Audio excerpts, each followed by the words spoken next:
What's going on, guys? God bless you. Welcome back to True Encounter Nights here on Wednesday. We are hyped, not only my wife and I, but the rest of the team here, to conclude this series on relationships. And today we went from a Q&A to singleness and choosing singleness, right? That's a good choice you guys made, right? And then now relationships and marriage. So you guys see how that kind of escalates, right? So we're hyped tonight because this kind of conversation, there's so much that gets involved here because relationships, if we're not in the right mindset, the right, I guess, mindset or state of mind, whatever you want to put it, say, it can get complicated. And there can be struggles. And there can be things that really you don't want to entertain so much. So we're going to break down entering relationships, what marriage is, and also what marriage is not. Okay, so some things that's going to really help you guys. Again, please, if you got a phone, you got a notebook, take notes because we want y'all to receive tonight. And for those joining us on social media, we are blessed to have you with us. Like, share, subscribe. We want people to get blessed around you as well, too. Amen. So, my question I'm going to ask y'all, and the mic is hot, right, is what is a relationship? Anybody, go, fire away. What's a relationship, guys? You got the mic, girl. Go ahead. Crickets. She does have the mic. Go ahead, Nicole. What you got? Very simple. It could be very simple. What's a relationship?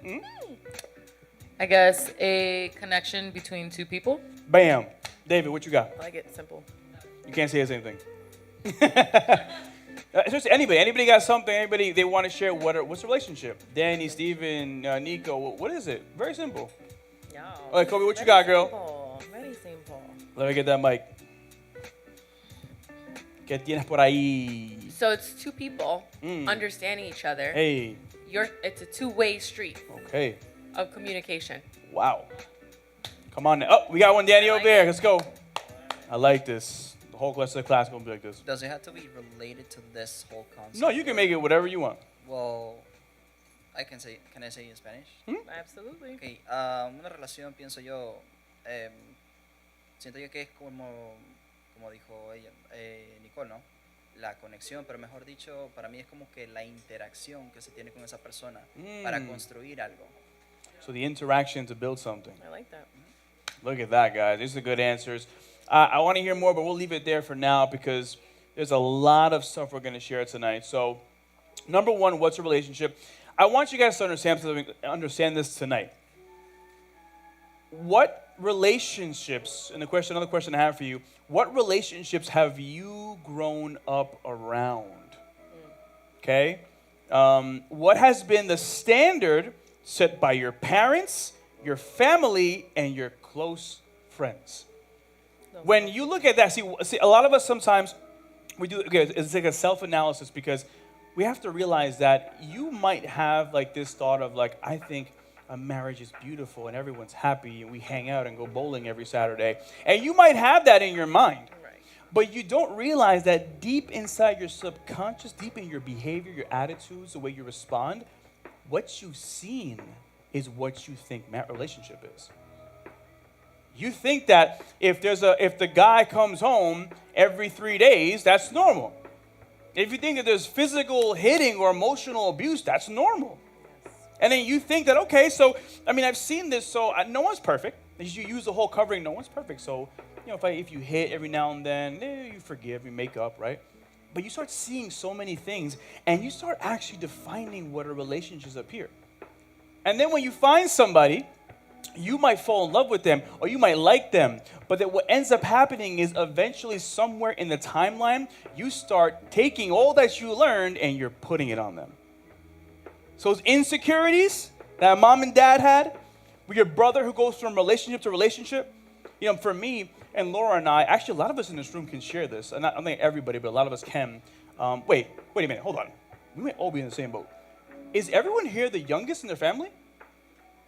Hold on, you're a single child. Yeah. Crystal, you're young, right? Youngest? He's both. Youngest, Nico, you two are más. You're the Más oldest? mayor. And you're also también mayor. Oh, okay. Also, this is weird. You guys are sitting weird. perfectly. Kobe, you're youngest too, Y'all right? are the old, all three All right, of you are and Brian's oldest too. And Monique, you're Here we go. So, Youngest. listen, it's so weird how you're sitting like this. Everyone's That's like funny. literally. So, when you're the youngest, guys, pay attention. When you're the youngest, you not only see what your parents do, but your older siblings. And here's the crazy part. Your old, for me, Stephanie and Brian, my older siblings, shout out to y'all real quick, they taught me a lot about that, but can I be so real? And it's nothing against them. But when they would come home, like at 12 a.m., you know, they come home at 12 a.m. and they come home from hanging out with their friends, or they came out from one girlfriend to another girlfriend, I thought that was normal. So I would adapt to that. I thought relationships were, as long as nobody gets hurt, as long as they don't know about each other, this is okay. So you start setting a standard up here. And I want you guys to hear this verse because you heard it in different contexts, but tonight, I hope it hits different. The word is found in 1 Corinthians 15:33 in the Amplified Version. And the verse says, do not be deceived and misled. Evil companionships, communion, associations, corrupt and deprave good manners, morals, and character.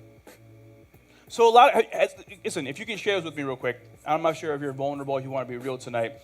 Have you ever said, I would never do that to a person, and then you did it? Absolutely. I would never. God forbid, I would never strike her. I would never even touch her with a pinky. Yep. So I'll knock my whole watch off. So but the crazy part is, you know why you did that? You know why you did that? It has nothing to do with your willpower. It's that you've been exposed to this. So if she's acting up, and I seen Daddy do this, where's she gonna get? A nice cálmate? No, un trabacazo. It's because you think that this is what it is, and sometimes we really think that because I'm just a good person and I got to know Jesus and I've seen good things. Listen, you might know God, but you might not be delivered. Right. You might know Jesus, but you might not know how Jesus acted. Right. Okay? The whole turn the other cheek, I'm going to hit both cheeks. Yeah, so I'm saying, so it gets to that point where I want you guys to realize there's so much that goes into the people around you and how you view relationships. So it's significant to understand where you've come from, what you've seen along with what your expectations are for a relationship. You know what's crazy? A lot of people that I've met that have had relationships fall apart, when you got to a point of conversation with the two, there was no proper communication of expectation. He doesn't do this, and she doesn't do that. And they're like, you never told me to do that? Well, you love me, no? Let me tell you something. That's not going to work. You got to learn how to properly communicate things and express expectations. Because this is going to be what you do in dating is the foundation for your marriage. What you've learned when you're together with someone, you're courting them, and you're going out with them, you're buying them roses, or you're expressing your romance or your love, that's going to translate into marriage. So you got to make sure you found that. So here's my question that my lovely wife's going to take over for. What does a relationship centered around God look like, and what are we looking for in our partner? Awesome. So that was good. So what does a relationship centered around God look like? Before you decide to step the relationship up to a romantic one, a couple key things you want to do as a Christian, right? First of all, you want to bring it to God. Okay? Ask the Lord. How you Lord, do that, is babe? this you? Huh? How do you do that? Well, in our case, I think we were, pretty to the point about it. We prayed about it specifically. When I met you, number one, you already checked the box of, is he a Christian and really walking with the Lord? That was one of the big ones. Not only that, but I was already waiting on God for clarity. I had already prayed into this a long time. So I had already prayed into the fact that I wanted to recognize a man of God before I just looked at his outward appearance. So I already had prayed into this. This is something that I did long before ever meeting Ken. And then when I did meet Ken, my initial thought was, I don't know why my eyes keep being drawn to that person. And so I don't know, maybe let me ask the Lord about this. And it was just my... Can I ask a question? Yeah. Because I think it's be very edifying for everybody. So I'm going to keep it real with y'all. So I'm not sure if you heard the story yet, but when I first met Laura, the numbers were exchanged and I texted her. She didn't answer me for 2 weeks. And the reason was, though, was because you were on a blind date. I was going on a blind date. Yeah, my mother had set me up to go on So- a blind date with a person who was already, in training to be a pastor, by the way. Okay. Also. Bam. So. Can I ask you this question then? So you went on a live date with a dude, Yep. and you just met me and wearing a onesie, and I did a whole Superman show for you. Yep. So how is it that you had a talk with a person, Right. and you discerned Yep. that person wasn't it, but the person you haven't even spoken to in depth yet was it? Yeah, wow. That's never asked that that's question, a right? They hit it good right on the question. money right I actually there. really like that Answer question. this guy question because I'm interested. I think one thing. I mean, you want me to just go into that? Because I Hit can it. talk Go about ahead. Do your that. One of the major things that I noticed immediately, the difference between that person and what I knew was going to be like the man of God that I had, that was supposed to be for me, was I immediately felt like this discomfort with being myself around that person. I felt like I had to play some kind of role. And I was just like, this is not, like, I don't want to have to, like, be someone that I'm not. That was the number one thing that I felt immediately right off the bat with that person. Then the other thing was I did not see this person leaning into the Holy Spirit at all. There was no talk of the Holy Spirit. There was only the word, and very little mention or interest in the move of the Holy Spirit. So like the supernatural, and that was something that I knew. I was like, I'm not going to a church that has no move of the supernatural. That's outrageous. Like, I'm not doing that. And so you discern all that right yes. away, even though he was utilizing even though the he word. was going to Bible college. Whoa. Yeah. I didn't know There any was, of this. yeah. This is brand new to me, man. Yeah. It must have been good, though. He was going to Bible college and everything, and but I That's was crazy. like, I don't feel comfortable being myself. I feel like I have to be somebody else. And then the whole, like, he was just like, nah, I'm not really interested in like talking and speaking in tongues, or I've never really I don't really believe in like dancing in the spirit or anything. So all of that was, needless to say, that was the end of the date, and I was like, okay, we can be friends. Bye. That was pretty much Wow. right off the bat. I would say those were. But again, cues. he was in training to become a pastor. Yeah. Mm-hmm. So it wasn't like he was evil. No. Right. Right. He just wasn't cut out for you. Mm-hmm. That's actually Yep. a really good example because There sometimes was one other thing that I noticed go that for I it, just yeah. forgot. I noticed he was a little bit more like compromising in his convictions. so But like he I would won't put him waver. on blast or anything. I just No, right, but that's there what was you something that I noticed. noticed. I was like, Now, the reason I asked that's because we have already depicted like the evil illustration, the guy who like doesn't say Jesus, doesn't want to go to church. But there are some people who do everything right, but they're just not for you, yeah, we had a different vision. right? Completely. And that for me gets me because you can be with somebody who understands the things that you want them to understand. But number one, can you be yourself? Yeah. Like, can you have fun? Right. Like, can you like express things, or are you kind of like talking to somebody who's waiting to take the whip out and just be like, Yeah. no, I don't like that. So that's Right. something you have. No wonder. Okay, that's something you have to look into. That's why I'm sorry I asked you to cut you Yeah, off, but you can absolutely. keep going. No, it was a really eye-opening moment for me because I realized, wow, I really know what I want, and we're just not compatible at all. It was just that kind of feeling. And then it's funny because our conversation was completely different. Then. Entirely. I should have came speaking in tongues. 180 degrees. No, but what's 180 crazy degrees. is now that you mentioned that, our conversation was, without even knowing, was more about how to express our spiritual gifting, how to have like Holy Spirit, YWAM. When I went to Charlotte, Yeah. like we expressed a lot of our encounters there. Yeah. So like and then Brazil, and then also that was actually pretty dope. Yeah, and I will say this too. Like, don't think for a second it wasn't an unattractive person. This was a very attractive person going to Bible college, and there was zero there. It was like God made it as clear as day that there was a wall there. That like this is So not it. And knew I was the like, word, not it. attractive, becoming a pastor. Yeah. Some people write some notes tonight. Right. And once that was cut off, I was like, okay. No, I'm Right. kidding. That was like, it's funny because I had already whispered to my sister about you before that blind date even happened. I was Okay. like, so there was this guy, and I don't know what it was, but something about him just like drew me. But that's Interesting. going to be put on hold because I got some blind date coming up. I was like, but I had mentioned to my sister, and those were some things that like I don't talk to everybody about. So I trust my sister in that level. That's why. Another key point here: be careful who you're telling about your Yes, singleness. I don't go. Because some people be like, I got the right man for you, the right girl for you. Like, Right. relax, bro. I'm okay. I have chosen to be single. Yep. So I don't need you to set me up with this dude who, whatever, the Right. girl, you know. Yeah. Sometimes it gets too rough. You know, that was good, though. I like that you mentioned that. I've never heard that story before, so There you go. go ahead.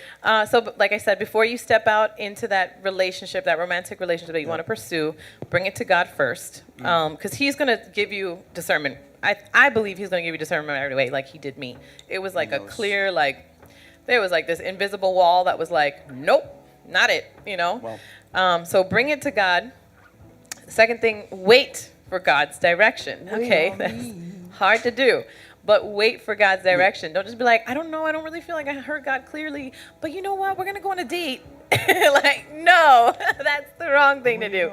Wait for God's direction, okay? Actually wait. Number 3, know more about the person. The more you know, the more informed of a decision you're going to make, right? man. You're not just going to guess, you're going to know. So get to know the person. Number 4, sorry if I'm going too fast, I apologize. Mention your interests too.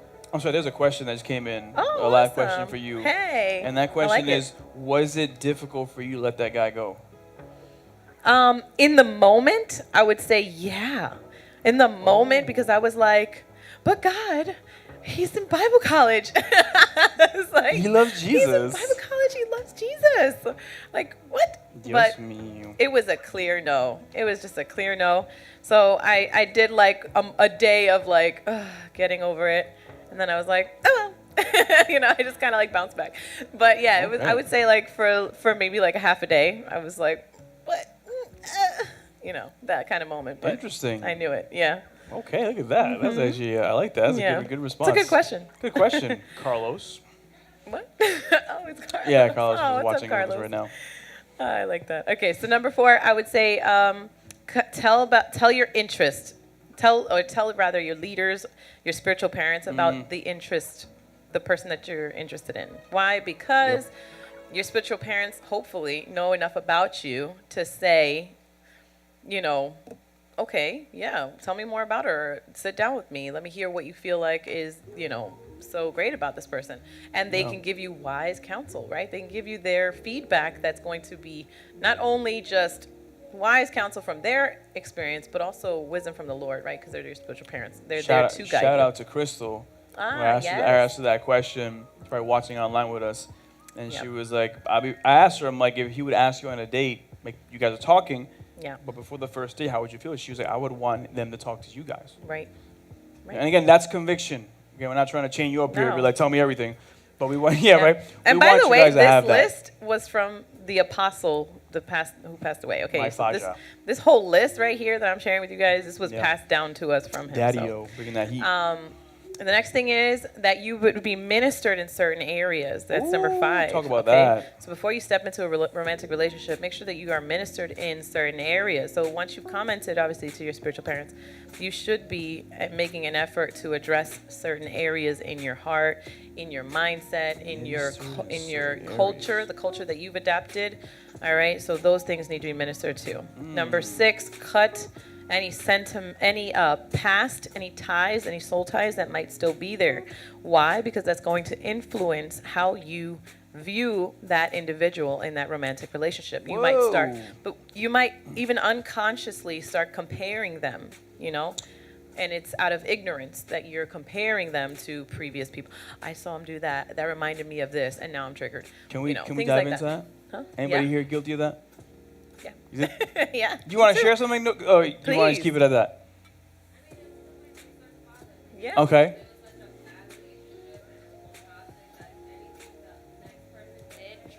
Yes. Sorry, go on. If you want the mic, because Yes. Oh, thank you, edify the Nicole, world yeah. right now. If I saw them drinking like a drink every day, I'm just like, oh my God, he's gonna be like my ex. Or Oh, I like if this. Yes. I caught them in a lie. I'm just like, oh, they're pathological liars. It's just triggers. Yes. Ooh, so a lot of triggers that came from that. From trauma. Yeah. You're triggered from I had a the lot of traumas of the PTSD, past. so I healed. Oh, anybody else? Yeah. That's good. And we had the moment they're comparing. anybody else? You catch yourself just comparing, like, oh, she does this, he does that. Or oh, like she's the that. love of your life, and now everybody has to like meet some crazy standard because the love of your life is no longer there, and Ooh, that's a bad one. Anybody else have that? I know I went through that. I actually met somebody who said the person that I met before, I really thought we were going to get married, and I had that in my mind. Yeah, I'm like, that was me. no, but yours is different though because of the situation. I mean, I was 19 when right, I dated. but it's funny because sometimes you hear stuff like that, and you're like, so I'm never gonna meet that standard. Exactly. And then it's like, don't even waste your time. If he's telling you like that, it's just. But I like that. That's a good share because sometimes you bring that stuff into your next relationship, and it can become a problem, like you said. Definitely, yeah. I mean, I remember I idolized that guy that I met when I was, that I dated with when I was 19, to the point where like no one was gonna measure up unless they were him, So God had to deal with that, He had to deal with that. So what about you were with somebody, and so let's see if people can relate to this one. You were with somebody that you liked, and they broke up with you, and you had a hard time finding somebody new because you love what they offered. Has that ever happened to you? And you're stuck on that one person trying to find a replica of that person. Yeah. But there you go. So, with me, I'll mention mine because, like, sometimes you can find the right person in front of you, someone who actually wants to talk to you and indulge, and you're like, yeah, but you're just not this person. Yeah. I want you, but as this person, and now you're basically blocking things from happening in your life. Yep. You got something you got to share? Yep. Yeah. Yeah, so that's the thing, because a lot of times, let's say you're going out with someone, right, and then things don't work out, but you have that person, like, you figure some expectations with this person, you made a bunch of memories, and then let's say someone else comes into your life, and you're working things with this person, right, with this new person, and they're offering you, like, a whole new chapter, a whole new thing that you can work out, but your mind's still...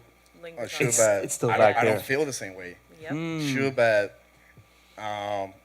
it doesn't feel the same way as I was feeling with this other person, And then you start backing up, and a lot of times I feel like you let yourself go out of something that could have worked out. Yes. Due to your mind being stuck on that Precisely. other relationship.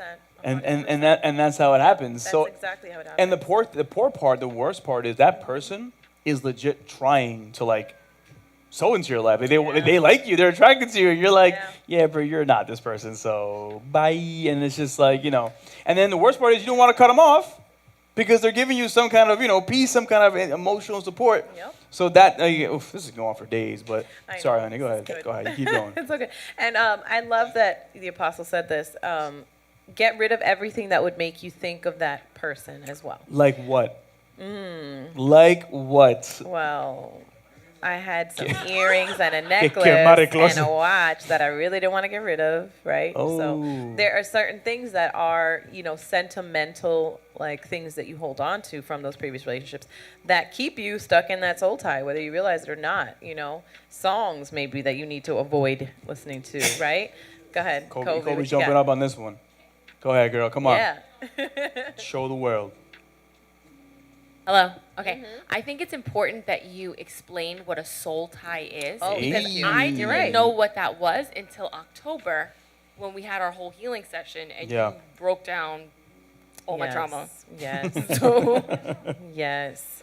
I like that. Wow. Yeah, that's actually a really good thing too. I like that. I want to come up with as a nice clean as one. she gets into that, there was also a thing with me too. I the way I first got into watches was through one of my ex-girlfriends. And she bought me this fire watch that honestly is like, and the crazy part is, when life fast forward, that was one of the first things God asked me to get rid of. It was like almost like a $500 watch, and I'm just like, but I had to clean it, new battery, and give it away. And I also felt like when I did that, there was a freedom.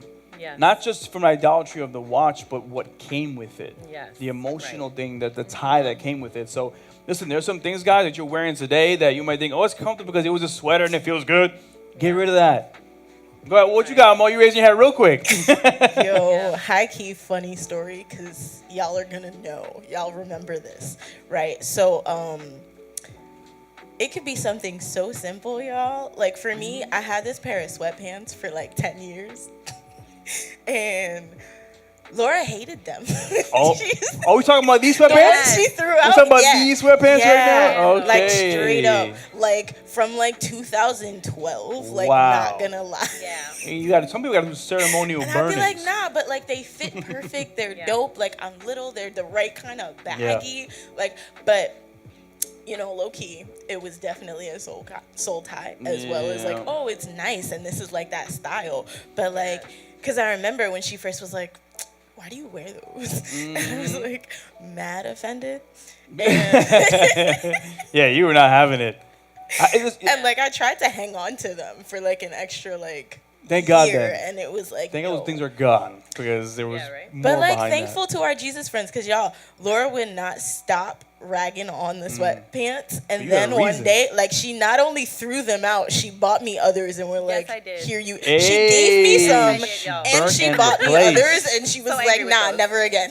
that. Yo, so She I'm was not, like, I'm not "Change sure. now." There's a ploy out there used by our the community of exes where they say come get your stuff. Right. You need to come and get your stuff, right? Come on, now we don't know why you're going there. And that's the thing. There are things they take you. Yeah. I'm keeping it real now. Like, oh, you left your sweat, you left your left sock here. It's like, oh, I love that left sock. So I was like, you gotta go back there and get it. No, you're not. You're not gonna go back to your left sock. You don't even know what your left sock looks like. So we have to get to that point, like what Mo said and you guys said. These things the devil's trying to capture you. Yeah. He's trying to get you in there, man. So, well, I'm happy we threw those things away. Right. Goodness. Well, you got a second one? You got a second one, David? I He's full. think, Go ahead. yeah, when we talk about soul ties, do you think it's to get rid of everything that covers like that person? Right. Wait, say that again. I'm sorry, I didn't hear you because you kind of faded out. Yeah, the Okay, mic, so- yeah. Go ahead. So when we talk about soul ties, right? Will you guys say you have to get rid of like everything that is related to that person?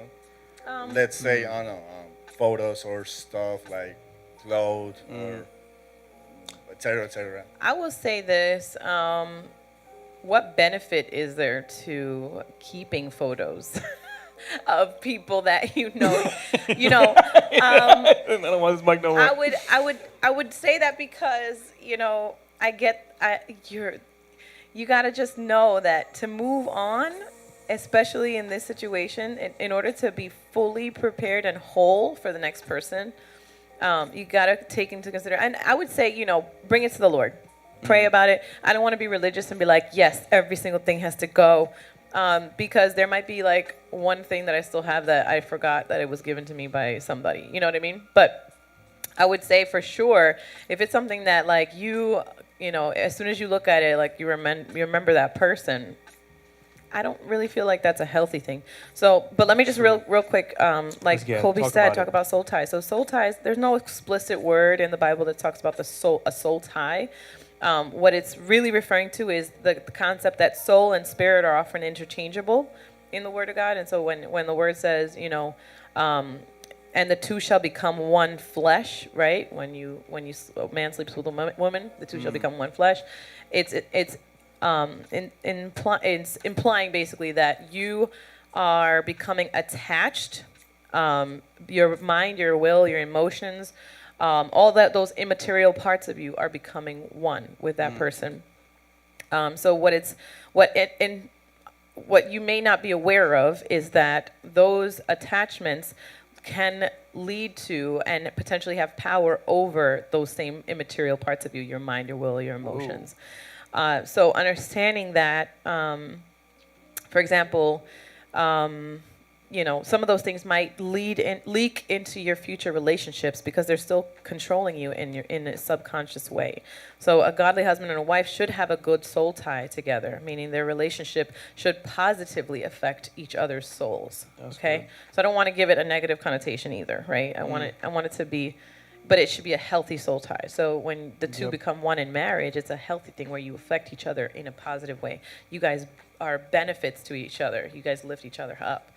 And so that's essentially what a soul tie is. So things a soul tie can also develop. I want you to be aware of this too in just fantasizing about someone.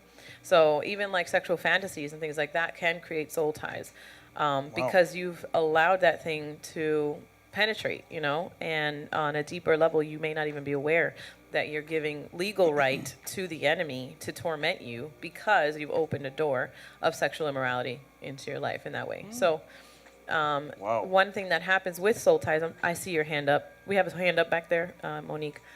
One thing that happens with soul ties is that, active tonight. some of the things that person struggled with leak into you, and some of the things that you struggle with leak into them, and vice versa.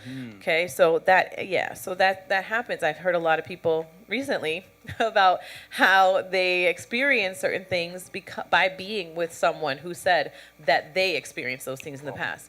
And so they're like, it's really crazy. You're like, what? Why? They just told me about that, and now I'm experiencing it. Well, that's what happens in a soul tie sort of situation. Wow. That is some good stuff. So, My gosh, let's keep it rolling, though. yeah, you're right. I'm sorry. Did you have a question, Monique? Did you want to? Oh, you did. No, I just wanted to like speak into that because high key, it's happened to me in two separate situations. One of them was like a sexual relationship, but also like don't sleep on the fact that it can happen with like supposedly platonic people, because I had a soul tie to a romantic soul tie to a person who I was never like sexually involved with or actually like physically romantically involved with in any way. Yeah. And it like the only word I can think of is like haunted me. Like it really like tracked me for a minute. Wow. And got in the way of relationships even after like coming to Christ. Like there was like a lingering there that God had to like walk me through.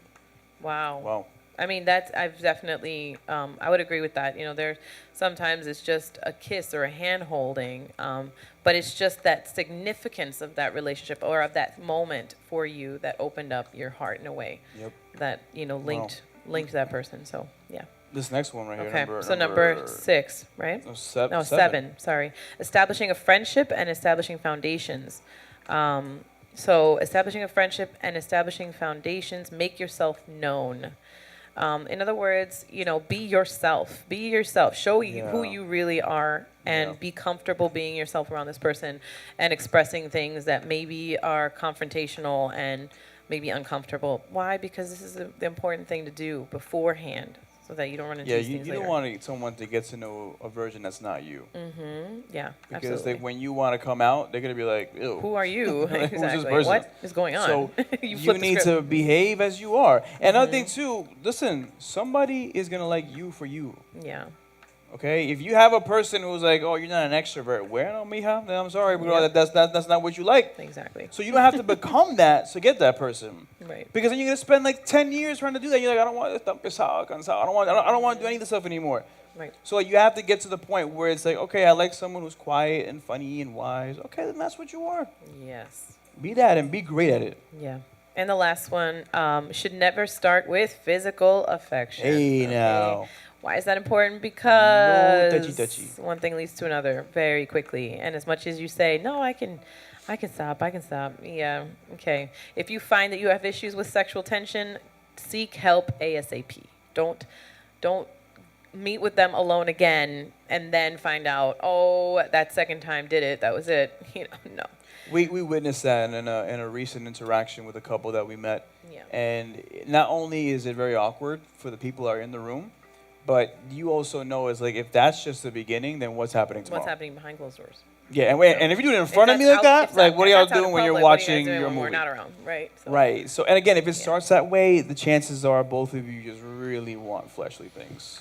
Yeah. You don't really want to get into deeper things than that, and that could be carryovers from past relationships, or like I mentioned in the beginning, the way you have seen relationships. Right. Everything has to be hugging and kissing and squeezing and all that stuff, and then that could become the premise of what you do with that person. So yes. So how do you know you both are ready to pursue romantic relationships? Yeah. Well, we mentioned some of these things before. Having a healthy self-esteem, not being arrogant, right, prideful, but also not being super insecure. Okay, both are destructive. Talk about the insecure one. Right, so both are destructive. When you think about it, being insecure will make you very possessive, obsessive, hypervigilant, very jealous, cynical and skeptical and doubting sincerity, and suspicious is the word I was looking for. Yes. Very suspicious, and so that adds a pressure to the relationship, a strain to the relationship already, that is unhealthy, right? So, right. And remember, it's not you don't have insecurities. Right. Everyone has We all them. come in with a little insecurities. Don't be overwhelmingly insecure. Right. Because then you're just making up narratives about the person every single day. Exactly. And then you're bringing that stuff to your leaders and your pastors, and they're really trying to help you. Right. And then they meet the person, and they're like completely fine. And you're like, so you're the problem. Right. So it's like you have to get to that point where it's like, okay, if I'm insecure, I'm dealing with that right now in my singleness. I'm dealing with that by getting mentorship, getting help, and working through that. Right, which is number 2, right? Brings me to number 2, which is work on your weakness. You're working on your weaknesses. You're not just ignoring them, pretending they'll go away eventually. Working on your weaknesses, seeking inner healing and things like that. 3, guarding your heart. You're guarding your heart by guarding your ears and your eyes. Okay? I like this one. So you're practicing faithfulness. You don't fall into gossip or patterns of this world. You want to elaborate on that? Yeah, can I jump in that? Mm-hmm. So, okay, when we're talking about don't fall into gossip and the patterns of this world, there are going to be a lot of things when you meet somebody who you're trying to grow spiritually with, and the conversations are geared more about like conspiracies and government and death and COVID and diseases, and they're just talking about everything they see, and then they're just talking about like this celebrity and that thing, but they don't have any instinctual, like spiritual things in their conversation. There's no depth in what they're saying, no wisdom in those conversations. If they're always like, oh, the news say that we can't go outside because if you go outside, you're gonna die. Like if you're getting around these kind of people and you're just letting them eat of the world and then regurgitate those things, you don't want to get someone like that. I'm being very honest with you, because those people are going to constantly be moved by the world. The word said that we're led by the Spirit. So you want to find people who are not going to constantly fall into gossip. They're going to constantly fall into the things that the word says that God detests. So if you have someone who always want to gossip about that person, they want to talk about this thing, they want to get into these things about it gets a lot. And not that I'm saying you need to find a robot who just talks only about God, but you want people to understand that, yes, there are things that I see, but I understand that what I see is not everything. Yep. What I see, even though it's a reality, it's a truth, and it may be a fact, I know that God, what he's doing is bigger than that. So listen, if someone shares a fear with you, I don't like going to the supermarket because, supermarket, it's very close. Don't get mad at them for that. But they also know, but I'm working through my faith, Right. So get it to that point where you really want to understand that the person is not so gripped onto the things and the patterns of the world, but they're seeking first the kingdom of God and making that their priority. Although not perfect yet, but they're after that. Right. 4th one is uniting with a Christian who is equally yoked to you, right? The Word of God sounds says, like we don't have to say do this, not be unequally yoked, right? So the idea is that you're not walking alongside someone who, you've been churched and you're walking at a level of spirituality and knowledge of the word, and then now you're spoon feeding a baby in Christ. Or you just met somebody who, is straight from the world, but they've said like, oh, I'll show up to church if that's what you want, right? So we don't want to be unequally yoked. And unequally yoked goes across many, many categories, okay? So don't be unequally yoked. I love Miles Monroe when he talks about marriage and things like this. He mentions, ask what's in his bank account. Don't be shy. Like if you got 50,000 in his bank account and he's got 200, or if he's got 50,000 and you got 200, there's going to be real problems there. Why? Because that's an unequal yoke in finances. So things like that where you don't even consider that's unequally yoked. Yes, it is. It's unequal yoke, right? So you want to be at the same level, or at least somewhat at the same level, where you guys are running bracket towards the same things, because you want to complement one another. That's the whole purpose of marriage, right? So, right. And again, it sounds funny to say it out loud, but it's something that, again, we're hammering at this because the way I look at it, it's like with Cairo and Luca. When I try to communicate to them to do something, I constantly have to father them like little children through everything. And if you're mothering or fathering a girl or a guy through spirituality and going to church and just like we get frustrated, parents in the house, just like you get frustrated when they don't want to do what you want to do, and it's been 2 years of that, right? Like, same goes for you, Amy. Like, that you don't want that in a relationship. Right. You don't want to be like, did you pray today? Did you go to church today? Oh, good job, high five. Here's a scratch and sniff sticker. Like, no, you want them to have a maturity where they know how to handle their business, and they know what they have to do. So, especially going for the men, women looking for men, you want that. You want them to have that level. Exactly. And if you got to keep on fishing them out, man, you better leave that boat. Because, Then continuing on. So what else? How else do you know that you're ready to pursue a romantic relationship? Not getting carried away with appearances. Okay, if your attraction to that person is all physical, oh my God, her eyes, oh my God, her body, oh my God, every time I look at her, my head just wants to explode. Like, oh my God, she's just like everything I want in a girl. Like, she just looks, the way she styles, the way she talks. Everything is outward. Everything is external. Everything is about, the what's on the outside, There's absolutely no emotional or spiritual connection there. As much as you want to say there is, it is really all flowing from the same place, and that's the appearance of that person. So if you're getting carried away still by all that stuff, you're probably not ready to pursue a romantic relationship in this area. And if you're also looking to dive into, I guess categorize it kingdom relationships, one of the telltale signs that you're still struggling with your old self is that when you get into Christianity, you're only still looking at the woman or the man in the physical form. So you have to go when you come here. I love that we're a three-part being, right? So God wants you to look at all three parts when you're looking at that person. So if you're just keeping it like physical, like, oh yeah, he goes to the gym, yeah, he's he's cute, yeah, okay, that's great, it's fantastic. But if you are thinking that way, it's because there's a lot of flesh and old still tied to you. Because as you mature, you're gonna start seeing like, hey, looks, it's on the list somewhere, but that intellect, that spiritual, that emotional. How to carry a conversation. Right. Do you guys even care about that? Like, it has to be deeper things there, and you're going to see how much you like and love and admire those things. So you look for that, not just for somebody with looks, because remember one time the prophet said, tonto lindos, right? Those dumb, handsome guys, you can say like that. You have to look out for people who are just all flesh. Yeah. And I love Proverbs 31:30 says, charm can be deceiving, and beauty fades away. But a woman who honors the Lord deserves to be praised. Amen. Wow. A woman who honors the Lord deserves to be praised. Oh. Yeah, Proverbs 31:30. Proverbs 31:30. You're welcome. I love that verse. So, not getting carried away with appearance. Okay, 6 is be yourself, right? Be totally transparent with the other person. Don't put on a mask. Don't lie. I mean, I don't know if I have to say that, but don't lie. Ask questions to find out more about that person, and really seek the opportunity to put them in those hot moments, right?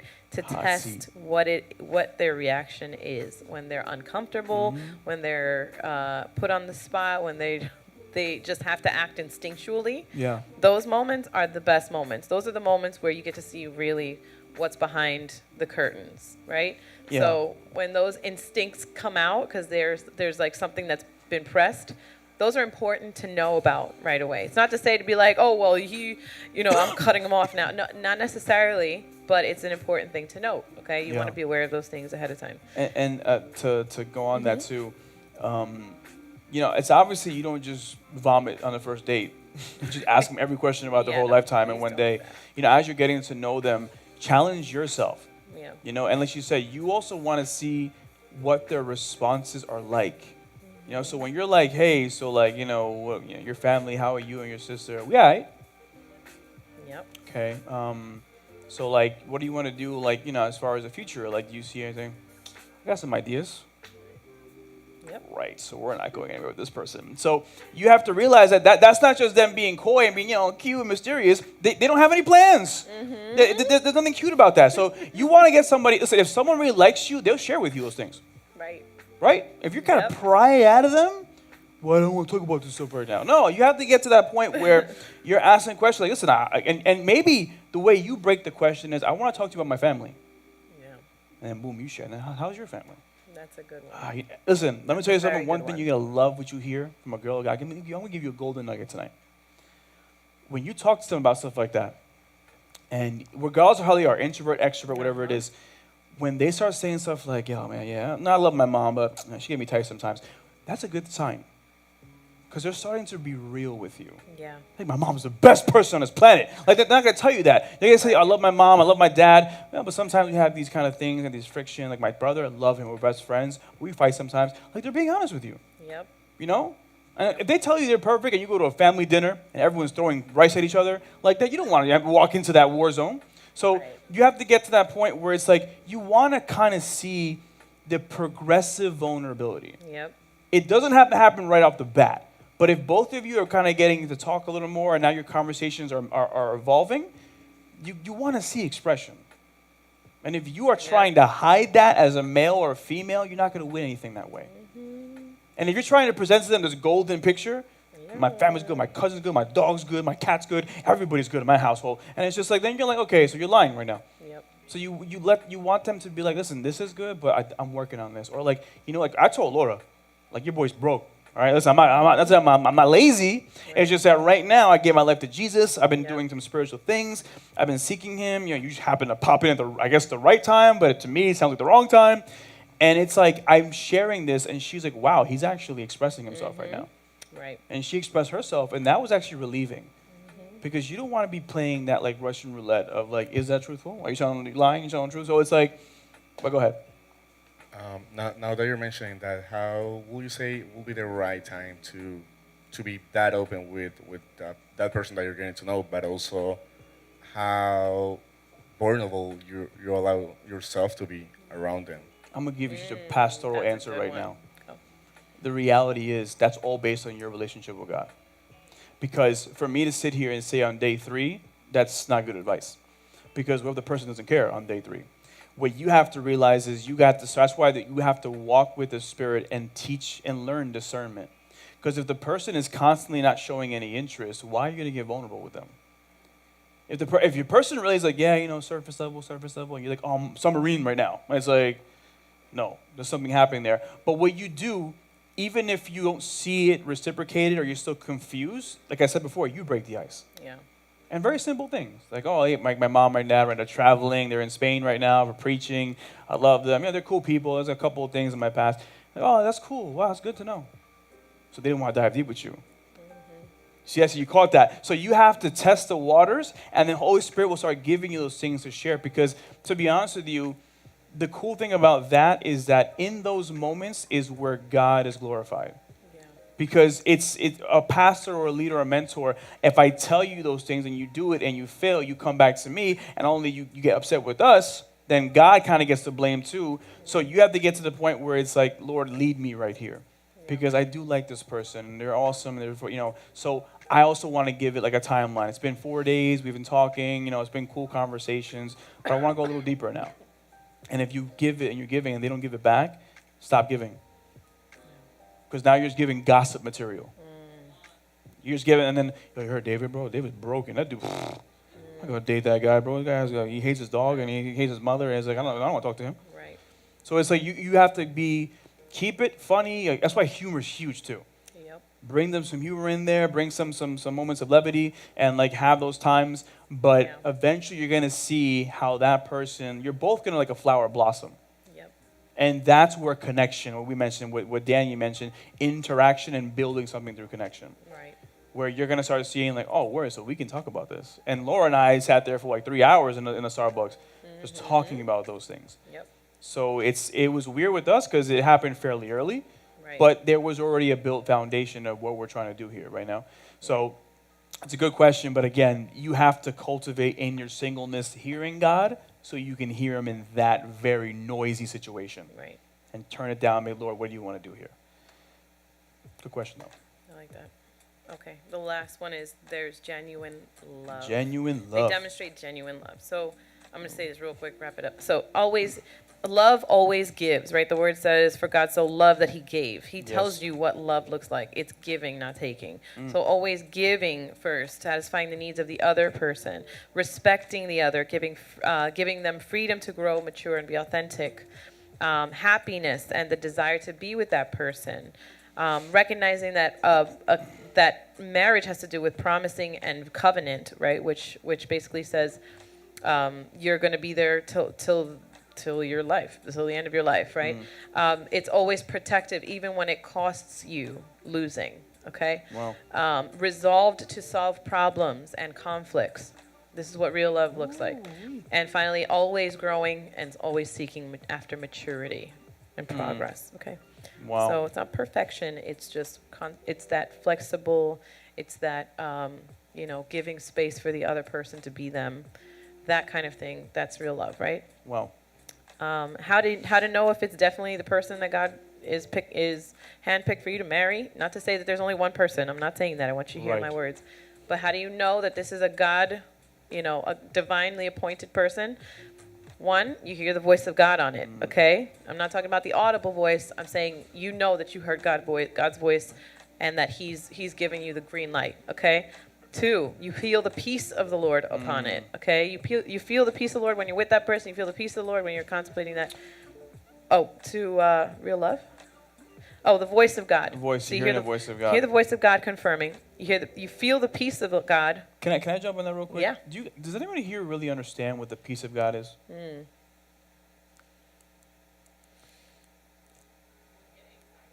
Okay. At all. Danny, it's a good answer. Yeah.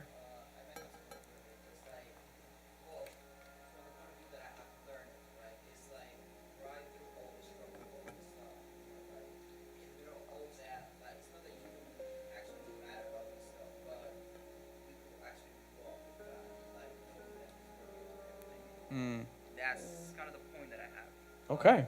If it is not that way, like, I would like you guys to enlighten me a little bit more. Oh no, that's again. These are actually great. We have to understand that the peace of God. So, first of all, you have to define it. The word says that His peace surpasses your understanding.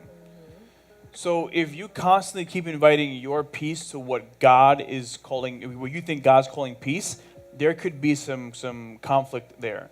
So the peace is kind of like what Corey was attesting to. There is going to be an absence of an emotion that's usually there in that circumstance. Yeah. So if you're confused, lack of clarity, wisdom is shut, like you feel like everything's happening in the wrong way, Yep. that is the lack of peace of God in that situation. Yep. Some of us really think that it's like, oh, well, I just feel good. That's euphoric. That's emotional. Peace is more of like, wow, there have been trials that I once have encountered, and I am seeing myself smoothly walk through the same path that I went through, and somehow I'm feeling this different level of peace. Yeah. So when he says that it's a peace that surpasses how you've interpreted things, that's where you have arrived. So the voice of God will confirm that the peace you're feeling, like, whoa, like I don't feel like I have to rush this relationship. That could be peace. I don't feel like I have to rush to tell anybody, that I have to rush to put a ring on it. That's peace. Right. You're feeling peace, like, wow, but I feel like I got to marry her. I got to go shopping tomorrow. I have to get a dress. That's not peace. You feel compelled, you feel impulsed. So peace in this situation is good, but I'm gonna get into the last one. You can keep talking because it's another factor to peace. Okay, yes, circumstances are what you ask the Lord for them to be. Okay? And then the last one, parents and others say yes. This is the second. Sorry, go ahead. So circumstances are as you petitioned. Are as you petitioned. Just put it like that simply. But yeah, wait, elaborate that. Okay, so essentially what your father was saying was circumstances are what you asked them to be. So the way that like things are just lining up, okay? The way things are lining up for this to happen. Like, for example, we had no money. Right. But our wedding was paid for. 100%. 100% by the day of the wedding. It was paid for, 100%. Like everything lined, and that's just one example of how everything was lining up in terms of circumstances. But what about relationship, though? What do you mean? So in this case, we're referring to like relationship. How would you give them a good example of like things are lining up in the person they've met? Oh, of course. That's the other big one, right? So circumstances are, so essentially what you had talked about with the Lord, right? So I told you guys about like how this was something that we prayed through in the beginning, before we ever met each other, was this is like, God, give me vision for my husband. Give me a vision of who he is and what what I need him to be like, etc. And I'm going to pray into that. So we already had outlined a vision of what we needed, right? What God was saying to us about who we needed, what we were going to get. And so through that prayer, I had written it all out, just like Habakkuk 2 says, write it out on tablets, make it plain. Yep. So I literally was able to take a paper written 6 years before and line it up next to Kenny and say, yep, flip, yep, turn, yep, literally. Wow. Every single thing on those like 2.5, like page and a half, front and back, okay, was this man right here. So, yeah, that was crazy. It was crazy, but that's how God does it, okay? Yeah, and I think that aligns with so many things in life, whether it be your finances, your vision. Like you are mapping out what you want to see, and then one day you're going to celebrate how you mapped that out, how you envision those things to go. Although God obviously is going to put his touch on that, and he's going to do what he has to do. But I want to tackle the last part of parents saying yes. So understand this: a lot of your life, especially when it comes to relationship, it's going to be based on how your relationship is with your parents and your leaders and authorities. Yeah. So parents are spiritual leaders. Yeah, parents and spiritual leaders say, they give you the thumbs up.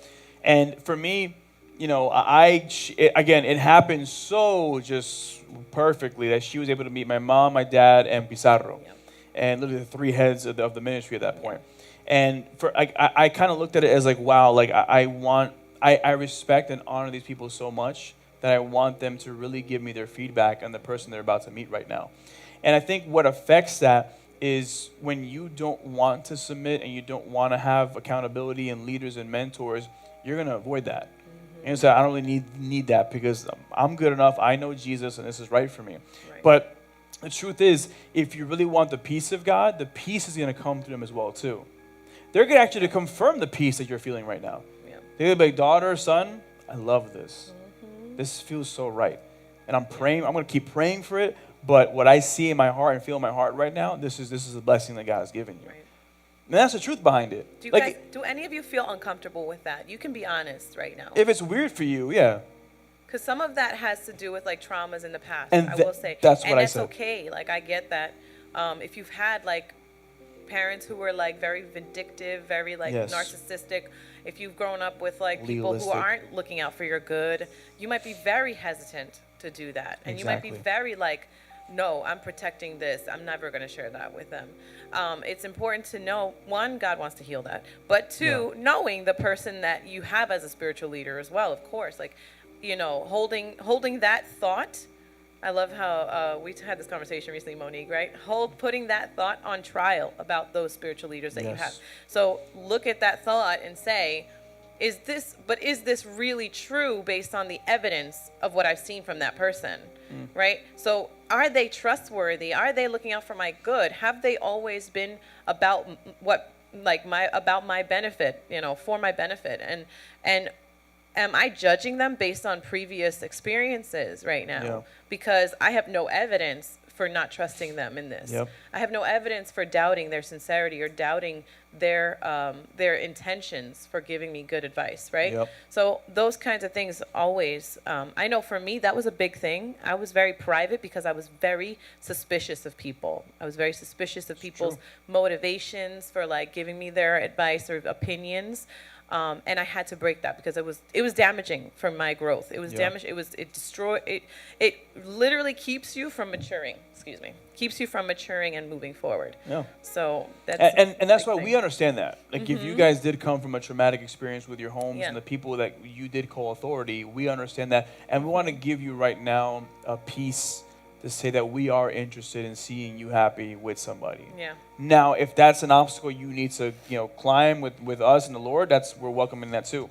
Right. But again, to get that input from someone, and that all starts with the relationship you have now with said people. if you're close to them now and you're talking to them and there's a lot of, conversations outside of just that, you're going to have trust to bring this topic to them. Right. And you're going to feel that peace. And again, it's good to have that confirmation. Don't just make yourself the last line of defense. Right. Introduce somebody in that situation and say, I trust this person to give me a yes or no. And that person must be somebody you trust in confidence. Yeah. Not just like, oh, they're going to say what I want to hear. No.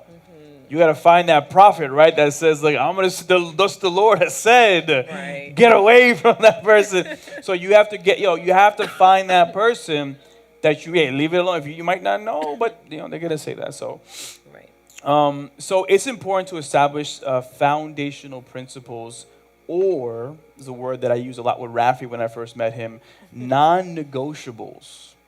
Yeah. There's two sides of non-negotiables. One, if you have a non-negotiable before God, he's going to take that word. He's going to go after those. So I'm giving you a warning right now. But you need to tell people, I have some non-negotiable areas that I do not move for you. Yep. People use the word boundary. People use the word, I guess, convictions. But the reality is you have to have that non-negotiable area when you enter into relationships. So things that you say, I'm not moving this chess piece for nothing. I can grow with you, I can assimilate, I can become one, but this right here, this is something that I'm doing for Jesus, not for man. Yeah. And that's a beautiful thing to see, because if you meet somebody and they don't honor the way you're worshiping God, that's a red flag. Okay? Not that I'm saying your own version of it. I'm saying something you're doing biblically sound that's for Jesus. So be aware of that. Because when you establish non-negotiable areas, these actually help you make a decision whether to proceed forward or to end a relationship. Sometimes you're confused, you're on the fence. Your pastor said, yeah, he's okay. And then you're thinking, yeah, I like him. And then you start going back to, how does he feel about my convictions? How does she feel about the way I love Jesus? I want to be closer to God. Does she respect that? And if you lay out those things and it's a no, then you gotta go.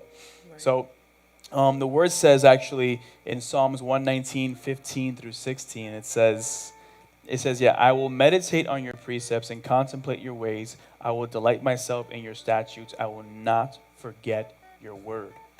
So again, one thing you have to understand is I will delight myself in your statutes. Not the guys, not the girls, in your statutes, and I will not forget your word. If somebody is pulling you out of the word, that's not a them problem, it's a you problem. Right. So you have to get to the point where it's like, why did I allow this person to pull me from my convictions? And God's not going to condemn you. It's not a condemnation even tonight. What it is you need to now be aware that I want to just meditate on what God wants, contemplate his ways, and I want to bring that into a relationship. And I want someone to literally, do it with me. Now, obviously, you're going to come one and you're going to have your own ways and things, but it's with God right in the middle of that. And also it says in Matthew 7, 24 to 25, it says, so everyone who hears these words of mine and acts upon them, obeying them, will be like a sensible, prudent, practical, wise man who built his house upon the rock.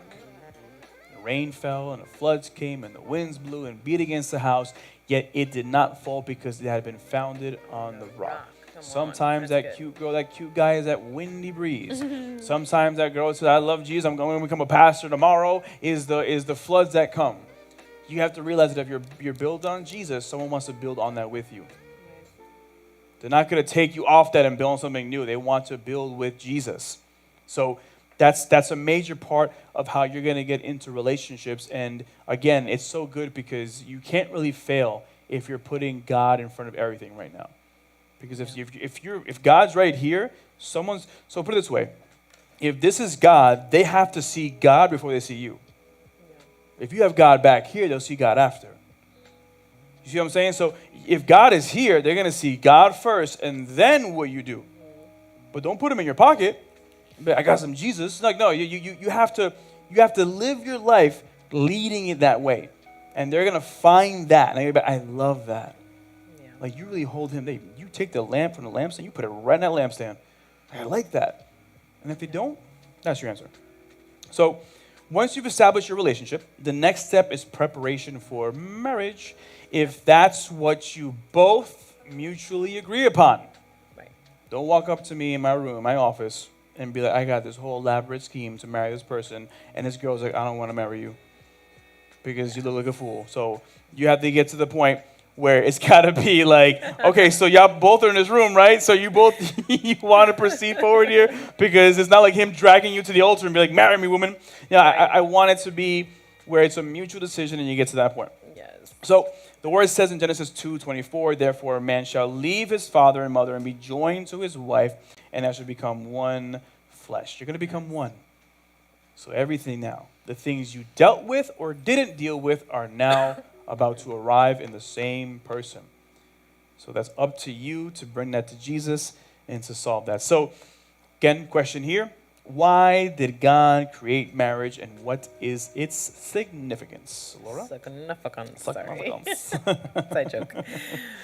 So, wow. So, pretty much what I want to share with you, I've pulled from my own experience and some other sources. But the first thing I wanted to share is purpose of marriage is companionship, procreation, and redemption. This is essentially what the God-given purpose of marriage is, okay? Purpose of marriage, again, companionship, procreation, redemption. I'm not going to go too much in redemption, except to say that it has to do with, God establishing the seed that was stomped the enemy. Okay, so has to do with procreation. Basically, it's a link from there. But companionship and procreation. So if we go back to Genesis 2:18, we see that. I have it here in, where's the, oh, weird. There it is. Okay, I have it in the Amplified version. So I'm going to read it real quick, 18 to 25. It says, now the Lord God said, it is not good, sufficient, satisfactory that the man should be alone. I'll make him a helper, suitable, adapted, and complementary for him. Suitable, adapted, and complementary. There you know. That's women, in case you guys didn't get that. Okay, that's suitable, adapted, complementary for him. Okay, well, I'm not going to hit it too deep, but those are essentially what purpose of woman comes from, if you guys follow Dr. Miles Monroe. But out of the ground of the Lord formed every wild beast, living creature of the field, every bird of the air, brought them to Adam, see what he would call them. Whatever Adam called every living creature, that was its name. And Adam gave names to all the livestock, and to the birds of the air, and to every wild beast of the field. But for Adam there was not found a helper meet from him. I don't know why it's worded that way. And the Lord God caused a deep sleep to fall upon Adam, and while he slept, he took one of his ribs, or a part of his side, and closed up the place with flesh. Then the rib, or part of his side, which the Lord had taken, he built up and made into a woman. He brought her to the man. Then Adam said, this creature is now bone of my bones and flesh of my flesh. My flesh. She shall be called woman because she was taken out of man. Woman. Therefore, a man shall leave his father. Therefore, a man shall leave his father and mother, shall leave. Yep. Let that door close. And Shall become united and cleave to his wife, and they now shall become one flesh. And the man and wife were both naked and were not embarrassed or ashamed in each other's presence. A lot of good material comes out of this, guys. I would definitely recommend you guys just read through this and let Holy Spirit breathe some purpose, revelation of purpose on you as you're reading this. So let's get into a few things that I feel like this establishes. Number one, the Lord said it's not good. It wasn't Adam that said it's not good for me to be alone, was it? No, it was God who said it's not good. It was God's idea for marriage. It was God's idea for his whole purpose and plan to be reflected in a man and a woman, in these two becoming one, right? He said the woman was going to be suitable, adapted, and complementary for him. Suitable meaning good, meaning beneficial. She was going to be an encourager, right? Somebody who's going to enhance everything that God's put into Adam. Number two, adaptable, right? Women are very adaptable. We're very adaptable. It's something that he's gifted us with. And 3, complementary, meaning what he lacks, I fill. What I lack, he fills. We are complementary. Hey. Right? Nothing in this description means that, sounds to me like God made us unequally yoked. Unequal. Sorry. God did not make one creature less than the other creature, right? We are equal in the eyes of God. Now, he did call the woman to be submissive in the natural, but in the spiritual realm, we are equal, okay, in the eyes of God. We are to be complements of each other. So that's number 1. Number 2, did he say, oh, Adam, do you love her, by the way? No. Was it because of love that he united them? It doesn't say that. We recently, I love this, Miles Monroe. Killed it. He really did. He talks about the reasons why people used to get married, and then in these last 50, well, I would say 70 or so years, it's been about love. But beforehand, it was more about mutual respect and commitment and necessity, okay? So mutual respect, commitment, and necessity. That is the reason why you make a covenant vow, okay? It's not because I fell in love. Okay, that's great. That's a great feeling to have. But those feelings sometimes go up, sometimes go down, sometimes go up, and sometimes go down. Okay? And the passion might be kind of dimmed out when there's a million things you got to worry about, like your kids and cooking and da-da-da. And things just, start moving in a different direction. So your foundation needs to be on what God made it to be about, which is commitment, right? It's about commitment. It's about covenant. It's a choice. So I know a lot of people say, well, love is a feeling. Okay, love can be a feeling, but love in marriage is a choice. It's a decision. It's a conscious commitment that you make to be committed, to be, to be with that person for till the end of time. Okay, till your death. Okay, so that's one thing. Another thing I love about this is, obviously, this is now bone of my bone, flesh of my flesh. But what I love about this part where it says, the man shall leave his father and mother and shall become united, it's important to recognize that God envisioned, man and woman in this case, right? Because we all have parents. God, woman and man to leave their nest, okay? That means in every sense of the word, okay? In every sense of the word, you are leaving behind and understanding that what you are now moving into is something brand new. Okay, so what does that mean? That means that you come with the mentality of, you know what? I'm here to learn something. I'm here to learn again what this is supposed to look like. I'm here to unite vision with vision. We're not supposed to walk with separate visions. What happens if we're walking with separate visions? There's going to be division, and that leads to divorce. Wow. Okay, so we don't want separate visions. We ought to be combining a complementary set of visions. Okay, so if if my vision before I met my husband was ABCD, that's going to complement what God gave him before we met. That ABCD of his is going to match up with my ABCD, and we're going to complement each other. Wow. Okay, so it's going to be a shared vision now. The other important thing to understand is a lot of the things that you might have learned from your father and your mother may not be what you're going to manifest in your one flesh union with your wife. Wow. Okay, a lot of the things that she learned from her family may not be what she brings to the table, to the marriage, right? Because you cleave now to this flesh. Now you become one flesh with this person, and those things are now past. Those things have been cut off. Okay. And the last thing I love is he says, man and wife are both naked, not embarrassed or ashamed in each other's presence. The idea of marriage is that you feel completely free to be who you are, to be transparent, to be vulnerable, and there should be a sense of security in that. Okay, so the fact that there are many people who live together but don't want to ever tie the knot, there's a reason for that. It's because that person always has that sense of insecurity that they might leave me, right? If I don't stay on point with my physical appearance, if I don't, meet all their standards every single day, right? There's always that level of insecurity outside of a marriage covenant. Wow. And many people use that to manipulate.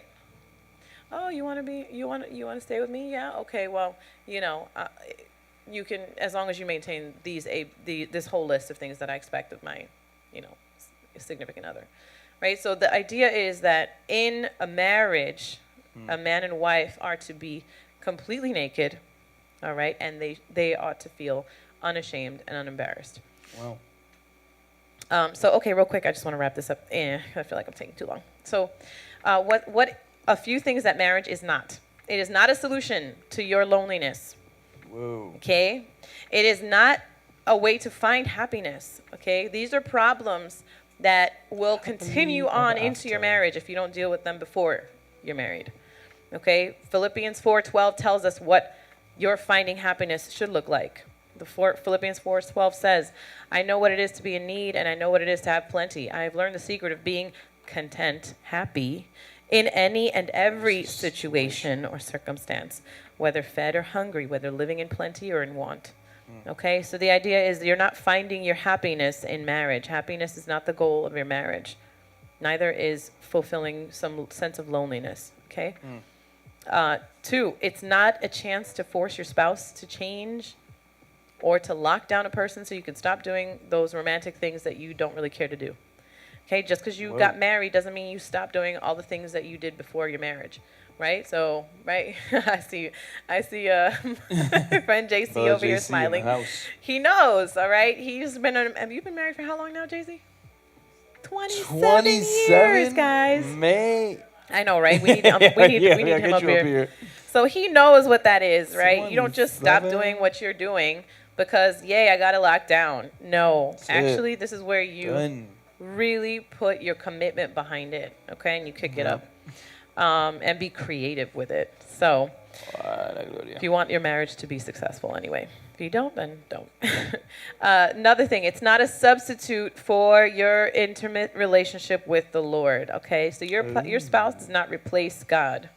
All right? You don't just suddenly start leaning on, relying in, and putting your hope in your spouse. No.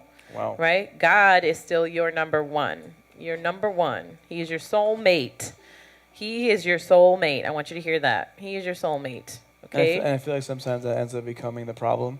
Yeah. Where the person, whether it be woman or man, you complain about your spouse. You're like, well, he does it and she does it. It's like, it's because that's your God. Right. You made him your God. And that your God ain't doing anything. They're not going to fulfill that role because they weren't built for that. Right. Only God can fill that role. Wow. So God is the one who completes you. You're not completed by each other. No, these are two whole people coming to be in partnership together to push each other forward, to encourage each other, to inspire each other. Okay, it is not two incomplete people, broken people looking to be completed with each other. That's going to be a disaster. Yep. Okay. Marriage is not a place to try something. And if it doesn't work out, we'll just get divorced. Oh my God. That's dangerous thinking right there. Dangerous thinking. Marriage is not an alternative or an escape to growing up and becoming a responsible adult. Oh. Ooh. Okay. So that means that you're not going to put all the responsibility on that person to take care of everything.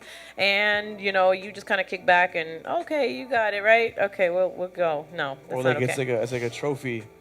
Or I got married, so I'm an adult now, right?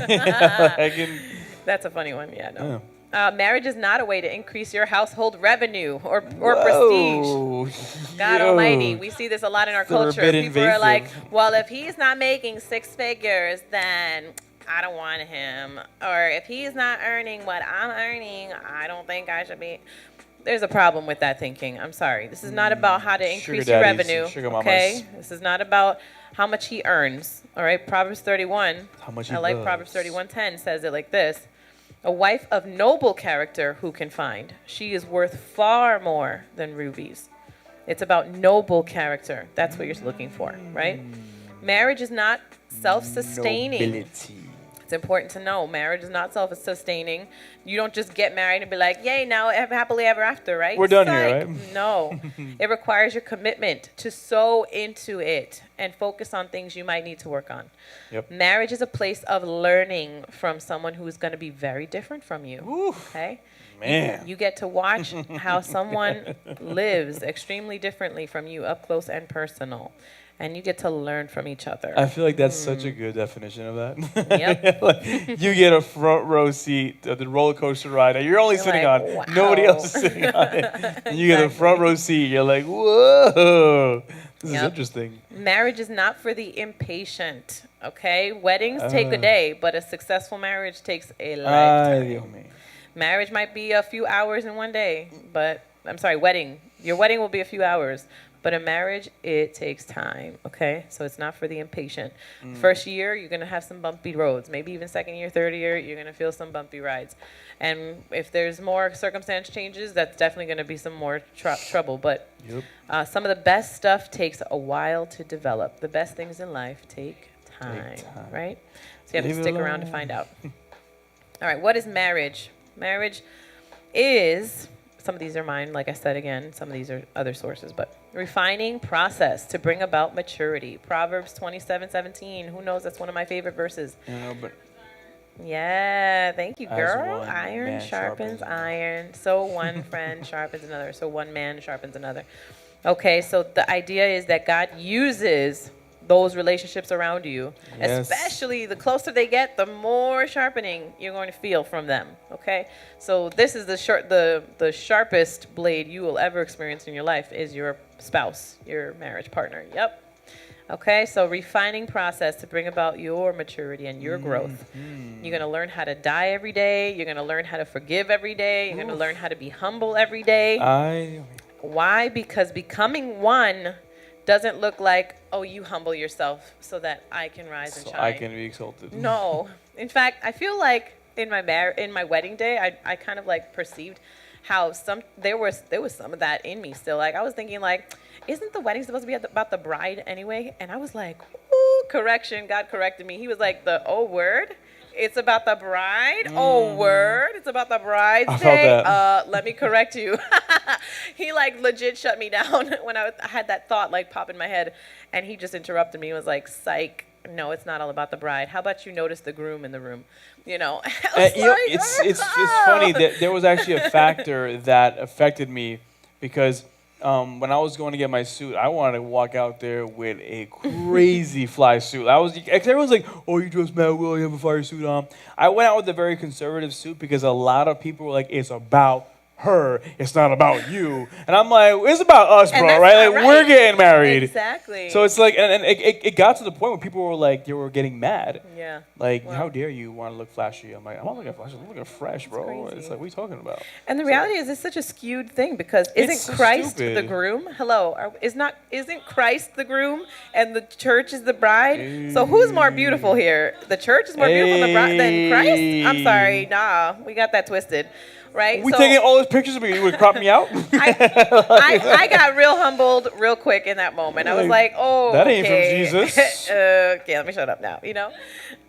So yeah, that's important is recognizing that to becoming Shout out to one my men out is there. you die to your selfishness, your Rock that self-righteousness, your arrogance, Rock so that that suit. you can become a new thing, right? Pink suit, That's Raph. never existed before with this person. And a wedding, guys, I'm going to give you something that the Lord showed me one day. A wedding is Lord? actually 2 funerals in one. Whoa. A wedding is actually 2 funerals. Okay, he's like, whoa. That's a new one right Yes. there. That's one thing 2 God told me. He funerals. said a wedding is actually 2 funerals You're happening. both dead. So celebrate because it's your funeral. The 2 is becoming 1. Yes, that's right. Muerte. Just remember that a wedding is actually 2 funerals. That's actually, Okay, I've never heard that before. it is. That's what God spoke to me. I was like, okay, God, I get it. He really hit me hard. But you understand that it's not about your vision and you coming in, but rather it's one new vision coming out of these 2 deaths and a new birth of Yes. something brand new, right? So And again, it for may the look ladies, slightly like, different. we know you're going to look beautiful on your wedding day, and we're promoting of that. course, But of just course. the deep spiritual aspect of all that. But yeah, don't make it all about you. Like understand that, Think about him, too. So yeah, it's in the celebration of death that we are made free to be what he always intended for us to be. Yay, that sounds like a rhyme. Okay. So marriage is interdependence. I know we're all about that independent women, right? But marriage, you need to put that to death, okay? Because marriage is about interdependence. This is another area where God had to minister to me because I was very independent, very, very I don't know what the word is, but just like Independent. Self-fulfilling, like motivating, self-moving. I was like an engine that just would go and like, Ask nobody. I don't need nobody. I don't wait on nobody. I don't ask anybody. I don't inform anybody. I just go, So that was something else that God had to really work in me, understanding that interdependence is actually godly, right? Not independent. Independence is not godly. Dependence on your father is godly. Yeah. And interdependence with your husband is godly. It's also an act of worship. Hey, share that, please. No, because you have to understand if there's a biblical breakdown of how God wants you to have a relationship, the word says in Romans 1 that you present your body as an act of worship. So like when you do things in submission to what the word says, you are worshiping God. Oh, man, that's good. And sometimes we think that's like, oh, well, I'm worshiping God because this song is hitting right now. No, it's not just worship. It's worshiping through living in the obedience of what God wants you to do. Amen. So, that's where you have to realize that when you're depending on her. So if I come home and I'm like, man, I don't have enough money or I'm struggling here, and I walk into the room and say, hey, babe, like, so this is the reality, I'm depending on my wife. I'm depending on first her counsel, her love, her understanding, her compassion. Yep. And that's where God starts to blossom. But what ends up attacking us is that we think that I don't need to express those areas. So I just figure it out by myself. And then when I come home, it's like, oh, by the way, the problem I never told you about, I figured out, yay! And it's just like, so what? Because the fruit of this isn't that the problem got solved. The fruit is that we were able to tell each other and to express to each other. Because now I know you're vulnerable to tell me when you're winning or losing. You know, because the reality is for my ladies out there, if your man is quiet and he's kind of moving in like the shadows and you don't see him, chances he's struggling. And he doesn't have the ability to say that he's struggling. And I'm not the strong man right now, Jameer. I'm not the guy who made money. I'm not the guy who's confident right now. And I want you to know that there is some struggle there. And it actually happened recently with Laura and I, and that's a whole different thing that God really allowed us to experience. But, if you see that, don't so much like try to fill the gaps and create a narrative. Go extend the olive branch. Like, listen, I'm here. What's going on? Like, you okay? Like, because I see you a little off right now. And you probably get a little bit of those, nah, I'm good, I'm chilling. Keep pressing in because that's the way you build. That's your worship. You're worshiping God by saying, I'm not coming here to say you're doing anything. I'm coming here to find out what your heart is saying right now. And the same thing goes for a man. If your woman is down, don't be, why you down? Get up. No, hey, take her out. Let her get her nails done. Let her, hang out with them and talk to her. Like, hey, so what's really going on in your heart? And those are moments where God is being worshipped. Yes, that's good. Oh, thank you for that. That was good. So interdependence, they have your back and you have theirs, always. Right? And I love going back to Proverbs 31 where it talks about the wife of noble character. Her husband has full confidence in her and lacks nothing of value. She brings him good, not harm, all the days of her life. Well, it's about interdependence, about giving good always. Even good sometimes doesn't feel good, right? But it's good for you. It's always benefiting each other. Yep. Marriage is realizing you've been seen in your worst times and you are still loved. There's an overriding sense of gratitude and security in marriage. So these are some positives, right, that we get from... There's actually a cool moment that happened with us. So, like, I think, I've been saved now, going 8th year now. And I remember when I came to the church and I started, like, I guess going through my phase where ya se me fue el pelo and my hair was balding already. And I remember so many people were like, oh my God, Kenneth, put some avocado on your head and put this oil here. Or, like, do upside down, like, like push-ups and, like, the hair will go down to blood. And the whole time when people are saying that, Laura's like, I'm not gonna lie to you. When I went to GSSM, everybody was bald. So you actually 20 men, and they were all completely bald. She was like, "You having hair? That hair? I love your hair like that." And that gave me confidence because I'm just sitting there, just like, should I get a hair transplant? Should I put some Bosley in my hair? Like, what should I do now? But then when she opened up about like, "Oh, I don't care about that," I was like, "Whatever, Mister. Why do I care about that?" So that happens though in exchanges. Right. But if I listen to the crowd and I go get this toupee and I'm like, hey, baby, what's up, girl? Like, nigga, this new dead rat in my head, it's like, Creepy. it had to get to the point where I heard what my wife wanted to say. And her approval of that Yes. gave me the confidence to press forward and say, well, I don't need to have all that. Yep. Yeah, Yeah. good. I don't know. I think Daniel, is the mic over there? Oh, did Daniel leave it back there? Oh, okay. Yeah. So, shout out to my bowl people. Right. You gotta rock it out. Hello? Hello? Go Okay. for it, go. So just to add on to Yeah, that, please. Carlos actually gave me so much confidence because his sister is, I love his sister. She's like freaking gorgeous. She's so cute. I'm obsessed with her. Yeah. But she was like so good at makeup when we started dating and like when we started going to church, and she'd have like glitter eyeliner and just like everything about Michelle was just like perfect in my eyes. And Wow. I would try to like compete in my own head, like let me put on a lot of makeup. But, like, And I remember, eyeshadow. like I was going in on makeup. And I remember one day I'm like, do you like this eyeliner or this eyeliner? He's like, honestly, I like you with no makeup. And I was like, Jesus, thank you. I hate this stuff, Yes. And it just gave me so much more confidence where like even now, like he just told me last year, he's like, I don't like it when you wear like bright red lipstick. And I was like, really? I love bright red. I like hot pinks. But now I'll put them on and I don't even like them because it makes me Wow. look like way older. But anyways, but it actually is like it's such a confidence booster when you have like the love of your life tell you something that you're like, oh, thank God, I thought you liked this and I was trying to do it. So I it tell is that all the super- time too. I tell all the time, like, your face looks great without makeup. I don't need you to have all that on. But that's the thing. I think that's where, like, those are things that we have to get to. Sometimes we're just focused on like superficial things. But like, for someone to walk up to you and say, "You're beautiful," just like that. But like mean it, not just like actually look at you ugly. But like no, like you like no, but like for them to tell you like you're beautiful, and I actually love how you look in that. And that's where it kind of gets to that point. But I think there's also beauty in what you did, though, in the beginning. I love that you felt in your heart, like, because you can only come to that conclusion based on you trying that. Yeah. So like that's what it is. And so you got to the point where I'm going to try what Michelle does, but then I found out he's cool with it, and I found out we're all good with this now. So sometimes it's good to get to that point to be like, you know what, I want to... Tiene algo. Oh, no. Estás escuchando. So yeah, so that's actually a really good point as far as that. So Yeah. yeah. Man, that's good. So the next one, marriage is sometimes fighting, okay? Trying to Sometimes. learn to fight fairly. Listen to this, trying to learn to fight fairly, to apologize. Saying that loud for a reason. To Apologize. listen, to learn, and to find resolution, okay?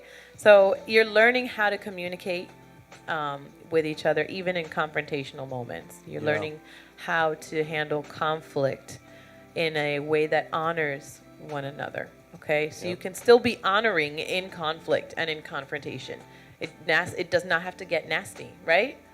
Come on, you want to say something to this? Because I feel like you have lots of wisdom here. Can we Where's get the the mic? mic over here? Yeah, 27 years. My God. Speak up. No, go ahead, There- Stacey. There is something to always accommodate. Your partner must say something that is in their heart and in their mind. Yes. You have to be able to listen to it, Oof. even if it's hard, Yeah. even good. if it hurts.